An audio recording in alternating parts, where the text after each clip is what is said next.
Stewart. This is Animal Building Blocks Academy, and we have a special guest today, Molly Sumner. Molly, welcome. Hey guys. Yay.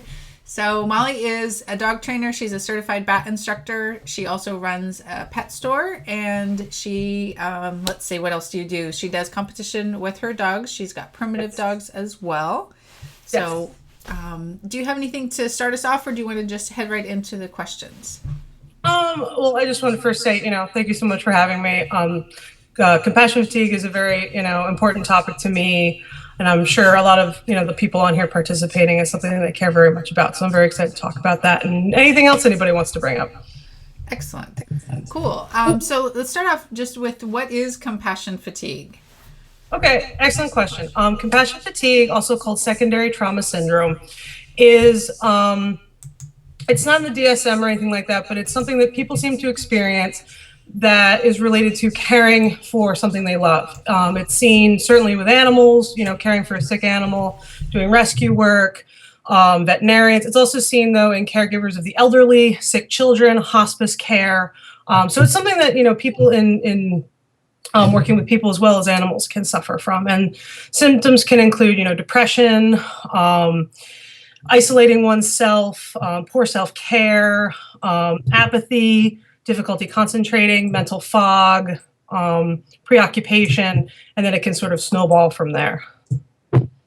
So I live in Alaska, and I needed to finish writing the book. So this weekend I took off and did that, and it was so fabulous. So, and it's amazing how, I didn't really give myself permission to do it unless it was work related. So anyway, yeah, I can see where the compassion fatigue fits in. Absolutely. So what can we do to prevent burnout? I know you mentioned a little bit, but can you go through some of that? Well, because compassion fatigue comes from this feeling of, I have so many clients, or I have so many dogs in my care, or I look over so many animals in a shelter, we sort of feel a degree of powerlessness that if we're gone for a short period of time, we will, something will be lost because of that. And it's sort of important to then take a step back and realize that, you can't be doing it all the time. One of the things of self-care that I've done is I try and give myself about a week off every 6 to 8 weeks, an entire week, because I know myself and a weekend isn't good enough. A weekend will be answering email all weekend, or I'll say to a rescue, oh yeah, I can do a home visit. That's not a lot, but it's taxing. All of these things are exhausting, even if we don't want to admit them to ourselves. We want to be super people. It's highly reinforcing to help animals, and it's highly traumatizing when we lose one and we say, no, I'm never going to let that happen again. And the only way we can do that is to actually take care of ourselves and say, okay, so-and-so can take care of this week, and I can actually go take care of myself. Because the minute that compassion fatigue starts to take you over, you're not doing as good a job. You're not going to make good decisions. You're going to put yourself in danger if you're working around, aggressive dogs. And I think in the end, in certainly situations where you go into crisis, then you can't really do anything for anybody. That's when you have to take care of yourself. Yeah, I have a very close friend who's also a trainer, and she was doing a million things, and there was an email from a client that she could have responded immediately, but she needed to do these other things first, and then the client euthanized the dog without even, it wasn't predictable that was going to be the next step, but 6 hours later that happened, and it definitely it affected her hugely. Yeah, I mean, that's hugely traumatizing, and it's then very hard when that happens to sort of take a step back and analyze that situation and say to yourself, well, it's not my fault. I don't have to be in contact 24/7 with every person. If the owner was going to choose euthanasia within 6 hours of sending an email, there's very little help probably that could be done in that situation, at least in getting the owner on board. So there's a lot of, having to remove yourself a little bit and try and make realistic understandings of the situations that happen around us, because it's easy to feel powerless, and it's easy to feel helpless. Mm-hmm. Yeah. Hard not to burn yourself out. So, yeah. And so I don't know if any of the rest of you know this who are watching, but so Molly and I both went to Bryn Mawr. Bryn Mawr College is a women's college, and I don't know if this is necessarily a women's issue or not, but I've been to many other colleges, and what I noticed at Bryn Mawr is that there was a competition, not for grades, but for who could be the busiest. Like, who had the most work to do? And I don't think it was just a Bryn Mawr. I think it's a problem that exists entirely. I mean, we've all got our smartphones. I'm bad. I have an Apple Watch now. So yeah, but there's a reason for that too, is I want to remove myself a little bit from the to-dos. We should stop being proud of how much is on our plate and be proud of the quality that we produce that's on our plate. Because, I mean, we can say, oh, yeah, I'll take 15 clients in a week and I'll get no sleep. And hopefully all of those owners think I was coherent. And if I don't do a good enough job, they might go to another trainer who doesn't train our style. And, you know, there's consequences to not being at the top of our game. There's a benefit. I feel like because this is a better and newer way of doing things and we need to teach everybody how to do it, that we think we're the only ones who can, but there's a lot of us out there, and there's a good resource in you know, sort of being on, you know, using each other as a shoulder sort of to stand up. So Got it. Got it. And actually, could you turn your speaker of me down just a little bit? Because I think I'm echoing out through. Okay, cool. So yeah, confession from my side is that one of the reasons that I'm not traveling as much anymore, or hugely not traveling as much anymore, is that I was absolutely burning out. So not that I didn't love the work that I was doing or the people I was seeing, but that I really, like, I missed my dog, I missed my house, and, you know, and and so the self-care that I needed made it so that, you know, finally getting that meant that the last trip that I was on when I was teaching in Germany and France, that I felt very much at the top of my game. So it makes a huge difference when we do that self-care. Oh yeah. And you don't get, the important thing to remember is you don't get to set the deadline. You don't get to say to yourself, oh, I went to a conference and I should be good within 48 hours. So let me start taking clients again. Your body's going to make that determination. And any medical professional will tell you, trust your body. If your body says, no, you need sleep, then you need sleep. If you still feel foggy, you know, then you need to take a few days, and that's okay. You're not weak. You're not any less of somebody. In fact, you're saying, you know what, I care more about the results I produce, and I'm going to take that time. I think that's a great way of thinking of it. All right.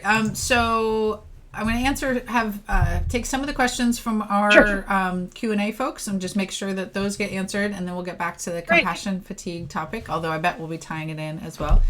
All right. So one question is from Andrea. How do you recommend dealing with the frustrations and disappointments that come when you have a dog who will never be normal because of damage done by illness? So, and I will punt this over to Molly next, but first I wanted to answer it myself, which is to basically think about the fact that, you know, we do the best we can with the dog that we have that day, right? So every time we work with a dog, it's going to be a unique individual that, like, Peanut can't, do certain things, and that's okay. It is really frustrating, though, when your dog doesn't respond in the way that other dogs in the past have, or that other dogs in general do. So I know in this case, the dog is not neurotypical, which means that it's definitely an extra challenge. So the main thing is, you know, cut yourself a break, and you know, and it will, you know, basically, you know, love the dog that you have today. So I'm going to punt that back over to Molly now. Yeah, I mean, that's absolutely it. Is we choose canine companions first because they're our companions, they're our friends. You know, they touch us somewhere special. There is certainly a degree of frustration, though, and it's okay to embrace that and say, you know, today's not a good day for me. I'm going to ask a friend if they can take care of my dog or help me with it. You're allowed to say, I've hit my limit. I have a 13-year-old dementia, and she can be very challenging, and I'm very lucky to have my fiance around to be like, you know what, can you go feed Ginger because she's screaming at the wall again and I need a break. So it's okay to say I need help. It's also okay to say, you know what, this dog may not be what I needed them for, but I promise you they're teaching you and they're giving you something else in return. Very well said. Thank you. Yeah, it's you know, you have to cut yourself a break. So like you were saying, you're taking care of a dog with dementia. If you're taking care of people with dementia, or you know, or your dogs are just frustrating you for whatever reason, you know, it's normal. It's okay to even sometimes just be angry at them and need a break. Yes. So we're humans. It's going to happen. Exactly. We get that. So yes. All right. And whoa, that's exciting. I just made my screen go crazy. Okay. All right. But yes, and let us, and also know that you have our compassion, that I totally understand that, that you're going through something that's different from what other people are. And, we're here for you. So Yes. And Molly's in ABBA as well, so she can answer questions as time goes on too, if you have further questions. Oh yeah, absolutely. And I get it. I think one of the mistakes our industry has made is making everyone feel like an island, and we're not. If somebody doesn't give you the feedback that helps, come back here or go ask somebody else that you can trust. I mean, don't feel bad because you're challenged. You're challenged because you're trying, and trying is great. Mm-hmm. So exactly, yeah. And like Molly said, every dog is here to teach us something. So, I'm not necessarily thinking like divine intervention, which it certainly could be, but boy, I sure learned a lot from every dog. So yes. All right. So another question from Taru. What is your opinion on raising a performance puppy? Puppy has to tug even if he does not want to, especially puppy tugs. Eventually, puppy tugs as there is no alternative not to tug. Puppy cannot say, I don't want to. Otherwise, the puppy learns to ignore the owner's wishes. So one thing that I hear here is a little cognitive dissonance from what I had said last week. So what I said in the last session was that we're really, this site, especially in my mission, is about meeting dogs' needs. So meeting your needs as well, but the dog's needs. And that a lot of the problems that we get come from not meeting those needs. So, but certainly if you have met your dog's needs, so if, the dog is able to be, relaxed at certain time, relaxed when they need to be relaxed and on when they need to be on, and you've taught them about their nails and you can brush their teeth, you can look in their ears, and they're comfortable offering you those body parts, all that, your dog can socialize with other dogs, then by all means do whatever else makes you happy and that you have fun with. But keep in mind that can be more about meeting your needs than the dog's needs. So, and then just to kind of pick apart a little bit in terms of there's no alternative not to tug. Maybe I'm confused on sports, and certainly there may be a different one where you are, but I don't really know of one where the dog absolutely has to tug unless it's like IPO or something, right, where they're tugging on the sleeve. But certainly you can motivate that. So rather than there being no option not to, you just make it really interesting and really fun by pairing with another reinforcer that they do love. So just like you would transfer a cue, you can transfer reinforcers, right? So you can give the tugging more power by having tug be something that then leads to a reinforcer that they want. So that eventually then becomes a reinforcer. Just like Ken Ramirez has clapping turns into a reinforcer for the marine mammals that he's working with. So Molly, do you have any more to add? I know you do competition with your dogs. I do competition, and I do competition with non-traditional breeds. I've put competition obedience titles on my Shibas and my singing dog and all that crazy stuff. And I will say this, when you ask certain dogs that they have to, I find that in the end, it ends up demoralizing them, especially if you want to go really, really far. If you want to get a mock, you want to get your Och, you want to get something really big, your dog is not going to be successful in those highest levels unless they love it, and not because they have to, because they want to.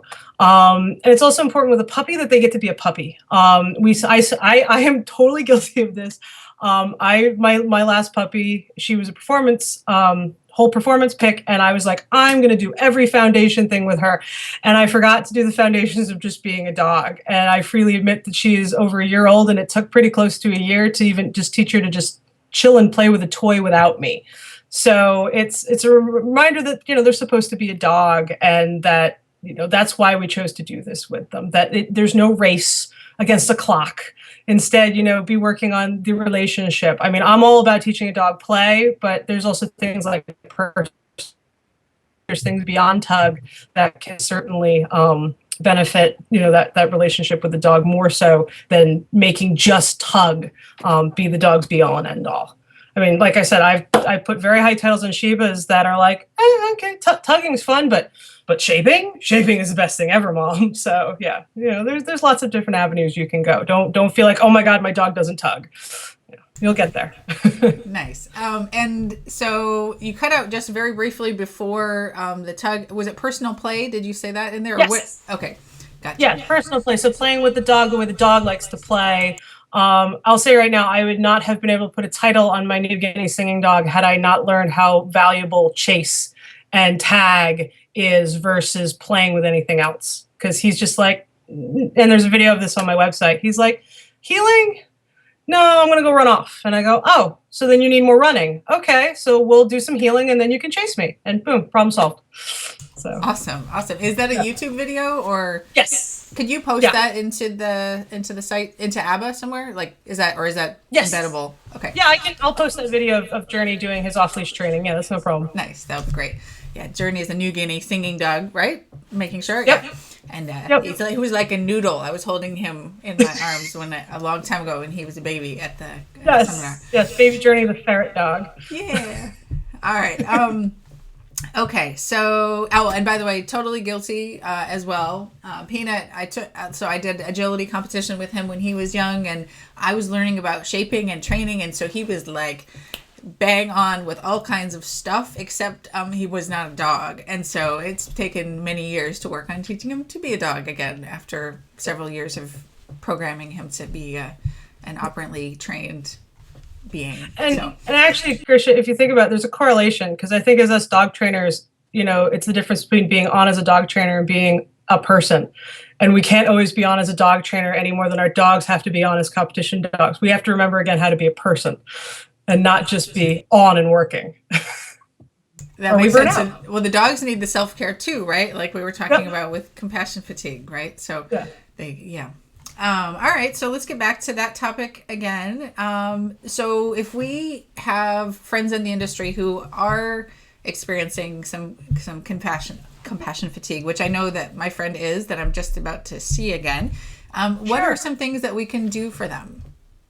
There's a lot of great things we can do. If you find that your friend's just tired and burned out, just pulling them away, having a lunch date, a movie date, going off and doing normal human things, especially encouraging people to shut their phone off. I went out on a movie date on Sunday, and that was the best 2 hours I had in a long time. So doing that, just helping them break away and practicing that. However, if you do find that your friend is actually in crisis and you're very concerned, their behavior is not normal, they seem depressed, isolated, they're not interacting the same.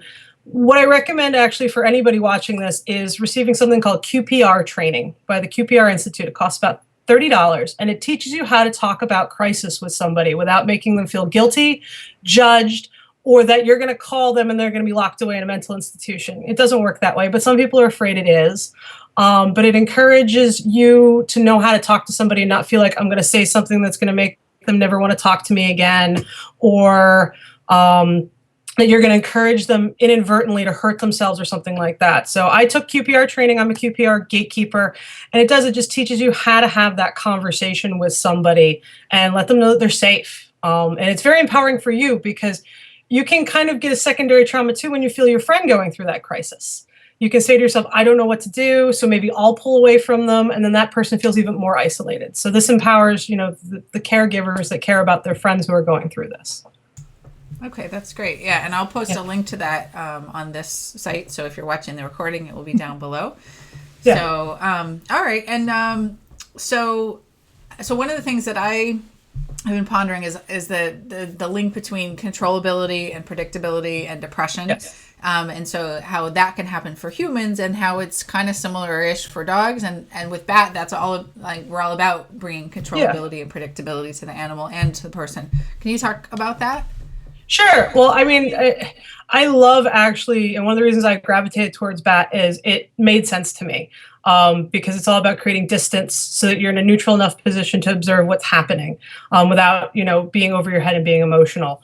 And it's the same for people, where if I start to feel too engrossed, I need to take a step back. I need to create distance. I need to go to that green and blue zone. I need to close my email and not reply for a couple hours, or I need to not click on that video on Facebook, or I don't need to read that article today. I can put that on my calendar for another day, or I don't have to take that comment on that Facebook group that way. I can scroll past it, or I can write something and delete it. And again, it's all about creating that space and saying, let me look at this through fresh eyes.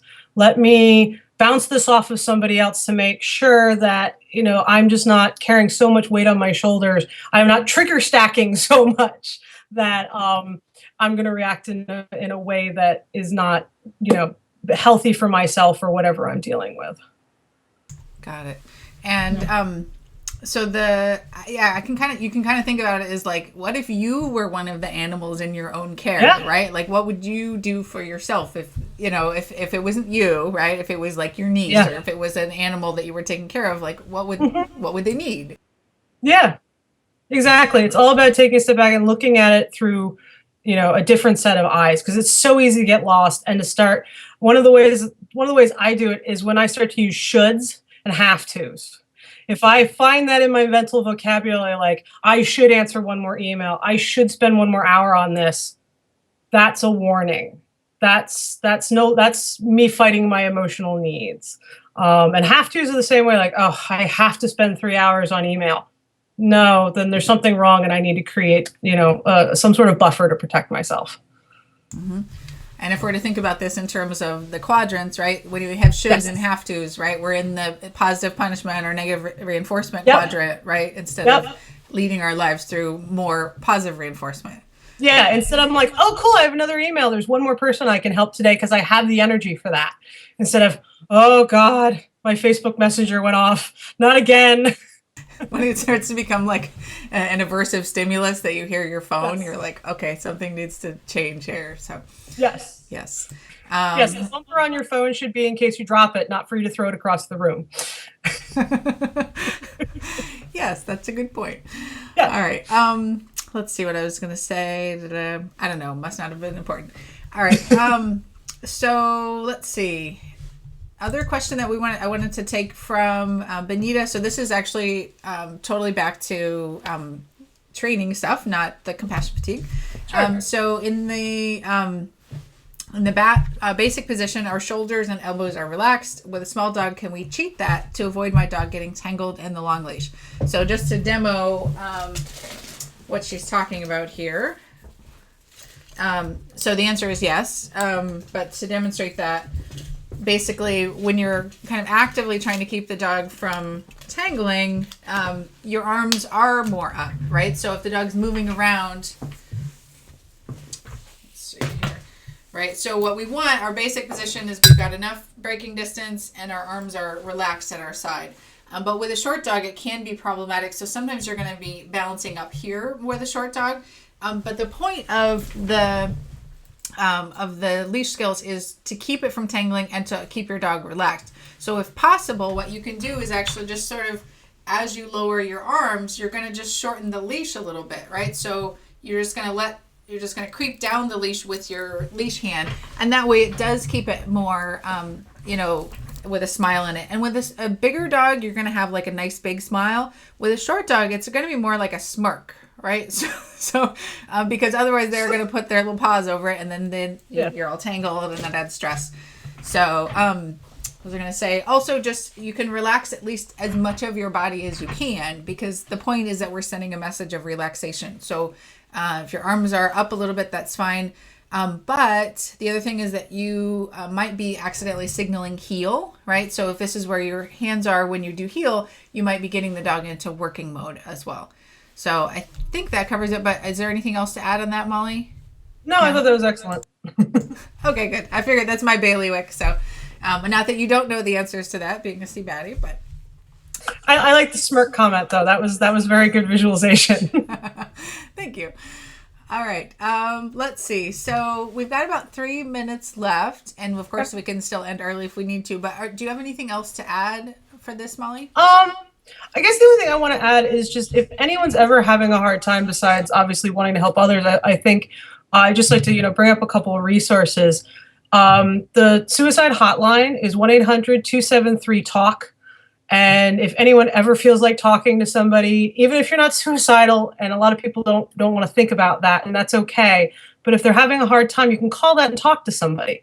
They're not going to call an ambulance. They're not going to, alarm bells aren't going to go off. You're not going to be punished. You're not wrong to do that.